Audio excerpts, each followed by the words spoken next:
What's up, tribe? How you guys doing? This is gonna be your review of P-Valley season 1, episode. What do you want? Episode 6? I think 6. It'll be right in the description box. But we started. Listen, we get more and more information, more and more stuff, and put it in the comments. Are these storylines not something you predicted? Because I know there's some stuff that I was like, oh, really? All right. Anyway, so let's jump into it. So we start this episode off. We have Mercedes and we have Autumn running capers. Okay. Mercedes came through with the fake IDs. I think that it had to be about 10 IDs that she came through with. And they are just rolling, going to all the different little telex places around. And they're not even staying in town. They're going, a little bit further out. And they're making all these, taking all these transfers out. Did y'all peep how they put the Harriet Tubman on that $20 bill? I ain't mad at y'all, P-Valley. I ain't mad at y'all at all. Then we see Terica at a tennis lesson because remember, Terica's mother was like, I'm going to get her about this dancing thing and we're going to get her into some more cultured activities. Like, it's time for her to do some other things. Terica ain't got a bit more tennis talent than I do. I remember me trying to play tennis, child. All it was me running back and forth because I don't know if I hit a damn thing. Anyway, but that's what Terica was looking like. Mercedes rolls up on her to talk to her. And come to find out, Terica was supposed to spend the weekend with Mercedes the weekend that she got arrested. And Mercedes was like, girl, something came up. She was like, girl, I saw you on the news. I saw you on the news. I know what came up. And what we find out in this conversation is that Mercedes has really been trying to figure out a way to build a relationship with her daughter. Like, it wasn't just a dance. That she was, trying to spend time with her. And it seems like she has disappointed her daughter, whether she means to or not. She's disappointed her daughter. And it almost plays like we hear the stories all the time of an absentee dad. And how, we hear people all the time say, well, he said he was going to come pick me up and he never showed up. Or he said we were going to spend time together and he never did. And you know that it's not done purposefully, but it is what it is. And then somebody else brought something to my attention in one of my comments when I was saying how it seemed like Mercedes was the side chick to this dude. And somebody, thank you for bringing it to my attention about the age thing. I really didn't pay attention to that part of it, but you are absolutely correct. Whoever did it, thank you. Shouts out. When you do the math, you realize that Mercedes was probably around 15 years old when she had this baby. Because Terica has to be, 13, 14, and Mercedes is 25. So when you do the math and you add, you figure it all out.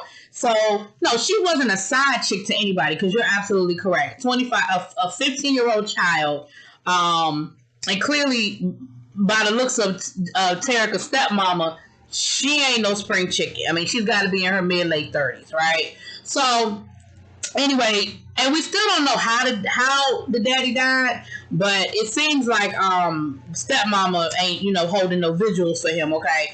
She ain't holding on to he was the best dad ever. She was like, listen, he dead, sitting on my mantle. I'm the one that makes the decisions for Terica. You know what the judge told you, and you're not doing what you're supposed to be doing, because of course she ended up coming over there and they ended up having words.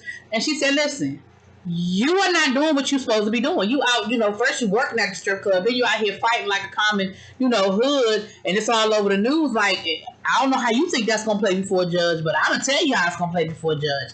And she doesn't tell her she can't, but she just, she hits her in the face with some reality. Like, listen, you're the one that's trying to get custody. You know what the judge told you need to do. You're not doing that. Like, I'm not the big bad wolf in this situation. But again, she's 25. You know what I'm saying? So she's thinking like a 25-year-old child. Like, I'm sorry I ain't make it, but I'll be there next time. Well, Autumn, took her to the tennis court to go find the girl. And when they get back in the car, we see that Autumn got herself a pink pistol, right? Don't correct me in the comments if that's not a pistol, okay? I don't want y'all telling me what type of gun it is. It is what it is. It was a gun, okay? And it was pink, okay? And,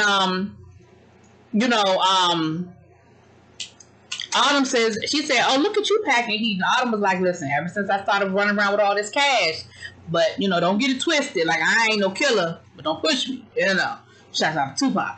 So then we have Lil Murda meeting up with Mississippi. And of course Lil Murda is showing up ready for whatever. And he was like, listen, I don't know what you thought you saw the other night, but you better not be running around here talking about some stuff you don't know nothing about what you think you saw. Mississippi was like, boy, I don't even know what you're talking about, but I got a proposition for you. Now, of course, Mississippi knows exactly what he's talking about, and Mississippi understands exactly what he's saying to her. But I don't think that Mississippi would. Now, I know she told them the story about the Pynk, but I'm sure that Mississippi understands the difference, and she knows how serious. Plus, I don't think she would betray Uncle Clifford in that way. But what she did say to Lil Murda was, she was like, listen, I done went viral. I done went viral dancing to your song. And now World Star Hip Hop, World Star, they heard the song and they asking questions. She said, so right now we are hot. But, next week it'll be somebody different doing something different to a different song. We need to jump on this right now. She said, so me and you, we need to front for the gram. Let's make it look like me and you are together. Let's, he said, well, I got a manager. She said, boy, your manager ain't doing shit. Like, I looked at your Instagram, you got 4 pictures. Like, you need to start putting some stuff on your Instagram. You need to start tagging people. Because one thing we understand is that Mississippi is she clearly understands social media and what that's supposed to look like. And so she said, let's front for the gram. Let's put, make it look like we together. We doing some things. You can start hyping up whatever your next song is going to be. And it'll be mutually beneficial to both of us. And the underlining part of that is, and I'll be your beard. Because I know, and you know that I know, but I'll be your beard. Now, Mississippi got bruises on her arm, and he asked her about that. He said, you sure that this is going to be a good idea? And she was like, I'm fine. It is what it is. And I'll be honest with you, I was thinking the same thing. I said, now, Mississippi, it seemed like your boyfriend beat you up on a good day for no damn reason. You going to give him a reason? You going to be all over Instagram with some other dude, and we found out last week that the dude she messing with is white. And I'm thinking, so you're gonna be all over the place with, like, come on now. So, but he agrees to do it, and they start doing the selfies, and they start, I know they start doing it, whatever. And I'm thinking, in my mind, I'm just like, again, not to predict too much, but in my mind, I'm like, so this is where, like, this whole situation with Mercedes' boyfriend is gonna really come to a head. But that's what that was. And again, without saying it, Mercedes is also looking out for Uncle Clifford without saying the words. So, now speaking of Uncle Clifford, we're back at Uncle Clifford's house, and some things start to make a little bit of sense. We see him at home, and he's getting texts from Lil Murda telling him, listen, I deaded it. We good. He gonna say, oh, Lord, did you kill her? He was like, nah, I ain't kill her. Like, what is wrong with you? But it's cool. Don't worry about it. I got it covered. He said, now what's up with that date? And he was like, boy, bye. He said, I want to answer to my question when we going out on a date. And, of course, Uncle Clifford is like, listen, of course, he know whatever. So he's ignoring him. He ain't answering him. He ends up going downstairs. We hear this music playing. And who do we see dancing in the middle of the living room? My girl, Loretta Devane. Now, Loretta Devane is Uncle Clifford's grandmother. And what we learned in this conversation is a couple of things. One, she's blind. Sounds like from baby diabetes. Because he said she was dancing and they got to dancing together. And because at first I thought it was going to be one of those contentious relationships like Mercedes and her mom, because he was a little short with her at first, but then they got to dancing and talking, and you see that they have a really good relationship. Like, he calls her on her bullshit, she calls him on his, but they're not adversaries. He doesn't hate her, he loves her. And what we find out is, because she said something about, he said, well, nobody would know you were blind to see the way you dancing, and she said, I don't need to see to be able to cut a rug. All I need is my feet. And she said, as long as I stay away from that sugar. So I'm thinking maybe that might be what happened with her eyes. Don't know. I'm just making a big assumption here. So then we see her and Uncle Clifford have a conversation. And we finally find out what happened, what's going on with the money. We knew that he had inherited the juke joint, and that it had been a juke joint that he converted into, a strip club. And when he inherited it, it had debt. She continued to take out loans against it, payday loans and, second mortgages and third mortgages. And then he took loans out to upgrade the club and probably to convert it to a strip club. Because, if it was a juke joint, he had to, at least, if nothing else, he had to put some poles in there. He had to do, so there was definitely both of, it sounds like both of them ran up the debt, but he's saying, listen, you have done way more damage and you gave it to me like this. And he tells her, he said, listen, it's about to be gone. He said it's going up for auction next week. And then at this point, I don't think there's nothing else we can do. He said, because it sounds like they've gone through this before where, they've almost lost it and they were able to save it and all of that. He said, but I don't think there's nothing we can do this time. And it's almost like he has come to grips with that. And honestly, she was okay with it too. She said, well, it lasted longer than folks expected it to. Like, it did. It did what it was supposed to do. And the whole time they're having this conversation, Uncle Clifford's phone keeps going off. And she was like, who is that? Who is he? Who is he? So she knows that Uncle Clifford is gay. And she said, who is that? Who is that? And it sounded like she was even happy for him. That he even had somebody that maybe he was flirting with or spending some time with or whatever. So again, like I said, you definitely get the impression that they have a good conversation, that they're having a good time. So then she was like, well, I'm cooking. Go ahead and invite your friend on over here to have some old neck bones with us. And he was like, ain't nobody coming through here to eat no neck bones with you. And then he caught himself and realized, that might actually be a good idea. So what we find out is that Uncle Clifford invited Lil Murda over for dinner. Do I want to jump ahead and go ahead and talk about that? I'll go ahead and jump ahead and knock that on out the way. So, Uncle Clifford was all, he was all dressed up and everything, and Lil Murda came through, and the grandmama was there, and she starts telling stories about the juke joint and all the different things about the juke joint. And she said, kind of what I said, I think, a couple of episodes ago, that, it was on the Chitlin circuit, that all the big stars at the time came through there. She talked about, James Brown and, a lot of other artists that came through and how she met all these different people and things like that. And she said, but everything else is gone but us. We the last on that strip. She said that strip used to be, on and popping, and it's slowly but surely, one after one, every establishment was gone. She said, and then I think she talked about a flood that took out. She said, but we were saved by the levees, and which is ironic. But anyway, so she's telling that story, and then we see pictures of Uncle Clifford, and she says, listen, that boy came out switching. Like, there was never a question. We knew who and what he was from the door. Like, it was what it was. But you definitely got to get a little more insight into Uncle Clifford's childhood, his growing up, and all that good stuff. And definitely see that Lil Murda, Lil Murda's interesting. Their situation is very interesting. Very interesting. You know who they remind me of? They remind me a lot of Big Frida and her husband, right? When you see Big Frida, you see Big Frida's husband. That's who they remind me a lot of.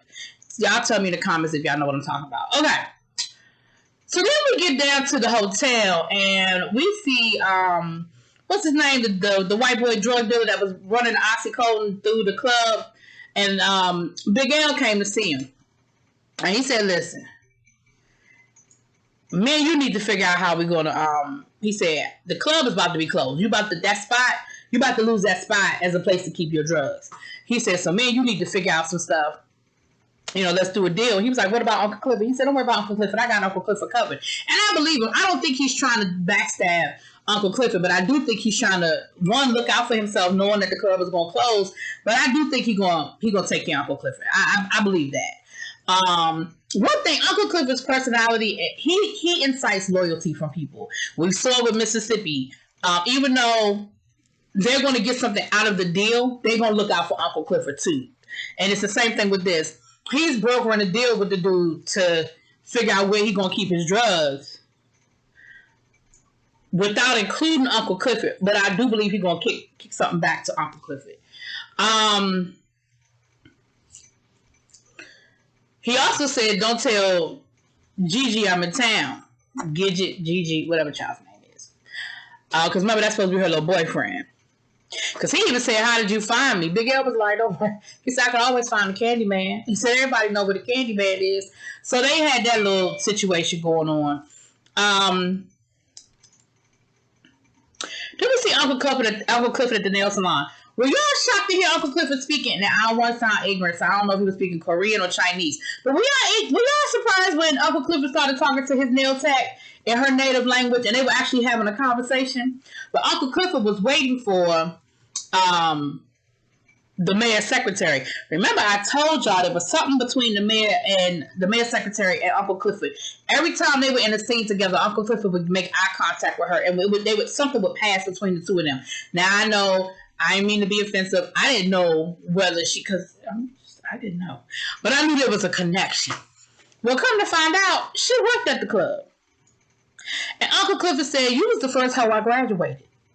He said, you knew what was going on. You didn't even give me a phone call. He said, you didn't even give me the courtesy of a phone call. He said, you done got out and you work for the man now and you all big and bad and you forgot where you came from. Like, you don't have no loyalty to me. You ain't looking out for me at all. And she was like, well, what you want me to do? He said, I know you hear things. I know secrets are spread. I know you know something.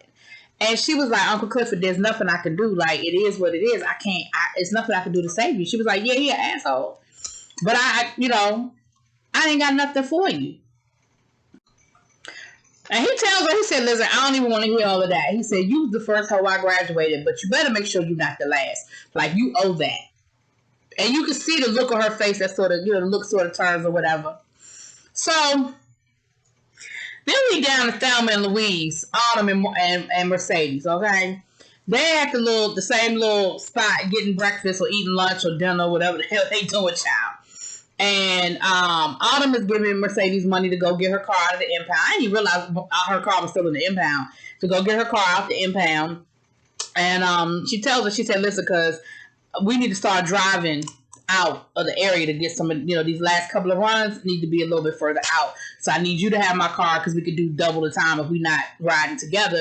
We can double it up. And so I'm adding this money up in my mind, and I'm like, okay, they had 10. We know she had already moved almost $100,000 before they cut her off because the lady said you've made over 10 transactions and at $9,000 a piece. That's about $100,000, give or take. Then she asked her friend to make them 10 more IDs, which is another 20. That was 20 IDs if it was 10 apiece, right? So then the man made them some more IDs. So I'm thinking to myself, she had to have moved well over $200,000. So she asked her, she said, listen, I need the combination for your locker at the club. And she was like, oh, so that's what you're doing? She was like, listen, I'm running out of room in my damn refrigerator. I need somewhere to put the damn money, And she told her, she was like, you sure you want to put it at the club? She said, listen, I'm not going to keep it there long. I just need somewhere right now to handle my business.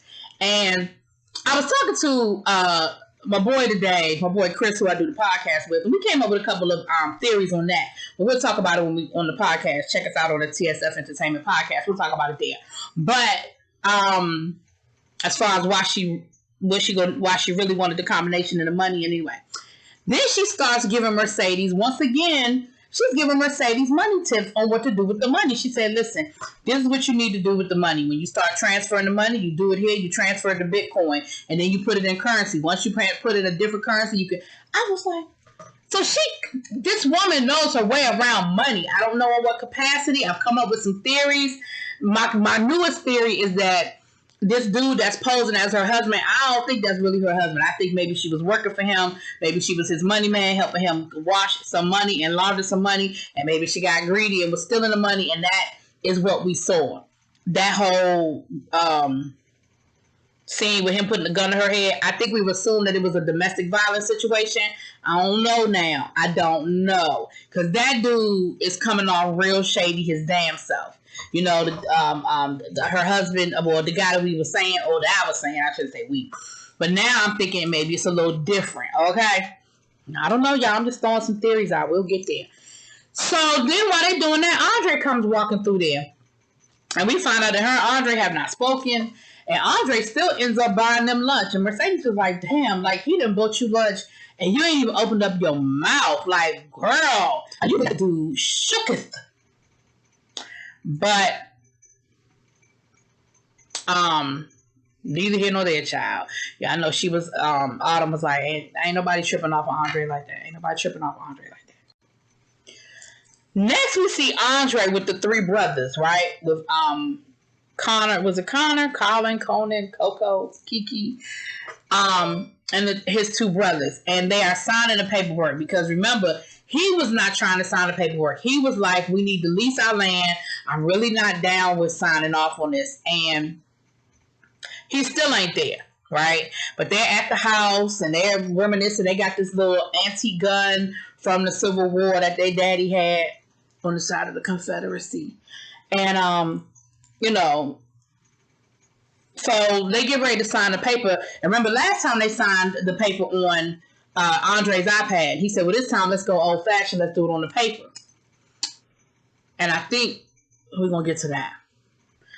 And Connor, is it Connor? Colin?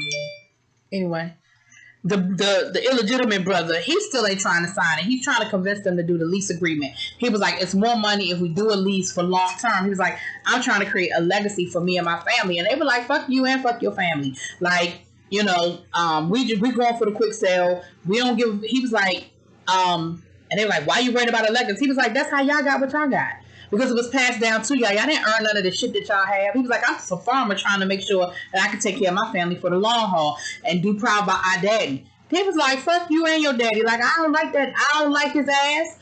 You know, the way he treated my mama wasn't shit. He wasn't shit. He spent all his money and, you know, whatever. Honey, he wasn't getting ready to sign that paper. Why they pull a gun on him? They pulled that antique gun that they was playing with at the beginning of the scene from the Civil War. And somewhere in that moment, something changed. At least from what I saw. It went from being about the money and it went to being about that whole race issue. Because they had the gun on him. And then they turned the gun on to Andre. And he said something. Andre was like, because at first he was like, I don't believe you, there ain't no bullets in that gun. So he turned the gun on Andre. And he said something to the effect of, well, they were talking about the battle, the particular battle that their father fought in, the Confederacy won. Or not their father, you know, their great-grandfather, whatever. Andre said, yeah, but the Union won the war.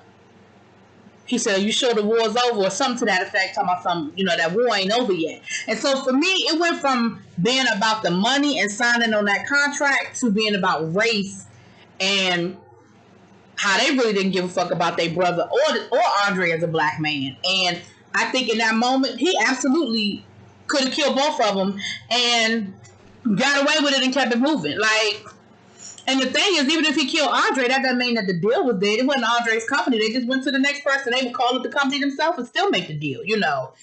So dude ends up signing the paper under duress. And the whole time I was thinking, like, it's still not going to be a valid contract. You can't sign something with somebody got a gun in your head. Like, it still ain't going to be valid. That's just me thinking technical.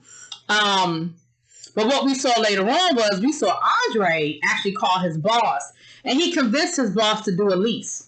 Which is what's his name? Connor, Colin. What he wanted to do all along. And I believe that that's why he had them sign on paper this time instead of on the iPad, because he can always take that signature line, that signature page, and add it to whatever he wanted to add it to. And when he was able to convince his boss to sign off on the lease agreement, he changed it. We saw him typing it up and changing from a sell to a lease. And so dude ended up really getting what he wanted. And you know, Andre is a good guy. He may not be doing a good thing, but he's a good guy. Because you see when he tried to get Uncle Clifford money for the Pynk. And they were like, it's about to be foreclosed on anyway. Why are we going to pay him? And he was really trying to take care of Uncle Clifford. So I think he's trying to make the best out of a bad situation. And I think in his heart of hearts, he does ultimately believe that the casino will save the city. And that all of that they're trying to do was going to save the city. I think he believes that.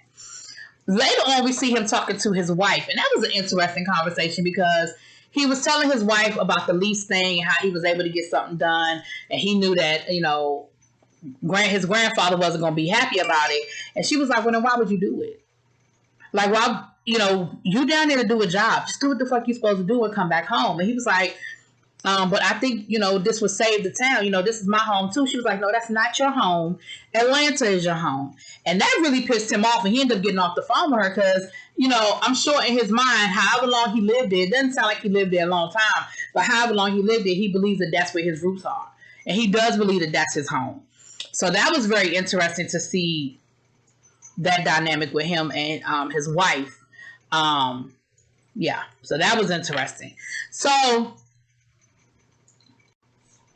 now back down to the Pynk. They down there spending money, and we see where the other ladies see where Mississippi put those posts up with her and Lil Murda.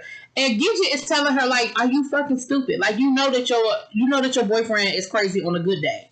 So, like, why are you provoking him? Why are you putting this stuff out there? And, of course, you know, she's looking at them like, y'all crazy. Y'all don't get it. Y'all don't understand. Stop tripping. I know what I'm doing. And they're like, yeah, that's why you come in here with bruises all over your face every day. At the same time, she's trying to use makeup to cover up a bruise in that moment. Well, that's when Autumn shows up, and she's in Mercedes' locker. And so Mississippi rolls up on her like, you know, so you all up in Mississippi's locker now? And she was like, yeah. And she kind of was telling her about, you know, underlining about her getting her ass beat, you know.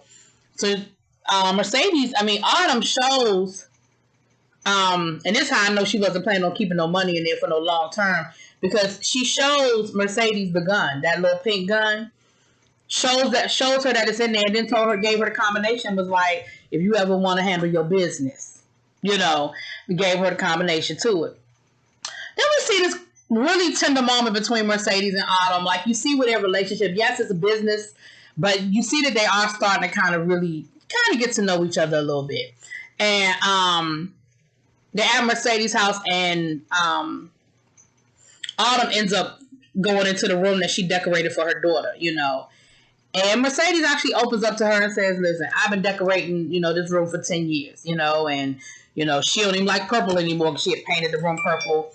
And she was telling her, she said, you know, I really have been trying to get my daughter. Like, everything I do is for me to try to get my daughter, you know. And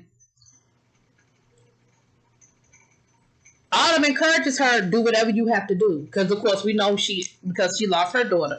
She said, you do whatever you have to do. Whatever you have to do, whatever walls you have to knock down, whatever, you do what you got to do to get your child, you know. So they have that little moment. So then she asked her what, I don't know if she asked Autumn what her name was or what the daughter's name was, but either way she said Autumn. But I'm not sure, because maybe she was talking about her daughter, that her daughter's name was actually Autumn. Because I told y'all the girl's name was Haley all along. I told you, she said she gave that man her real name. Then, well, back at the club, Uncle Clifford and Mississippi are talking. And Mississippi is telling Uncle Clifford, listen, you know, let's make Sundays murder Sundays. Like, you don't have no headliner no more. Mississippi gone. I mean, Mercedes is gone. You know, me and Lil Murda are hot right now. Let us have that moment. Let us have that Sunday night. You know, Lil Murda Sunday night. He can rap. I could dance. We could do what we do. And again, she's saying it without saying it like, you already know I know y'all little secret, so this really ain't a question. This really wasn't a request. This is what we get ready to do. Right. Okay.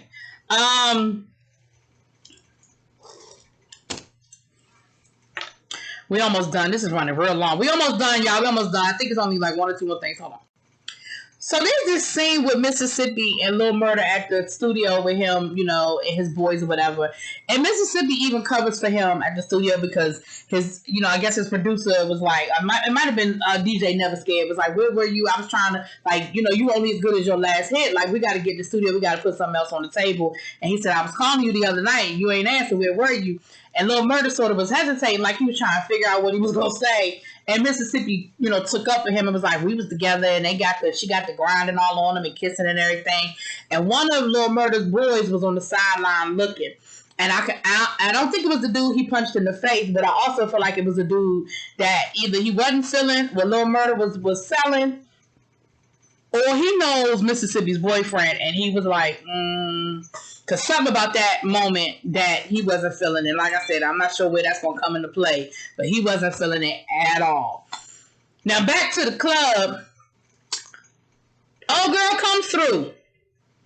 The mayor's secretary comes through. Come to find out, she used to run the table. Right? I don't think she was actually a dancer, but she used to run the table for Uncle Clifford, selling all the different stuff. And maybe she did dance at one time and then did other things. But all the ladies know her, all the dancers knew her, and it was like a whole little reunion type situation.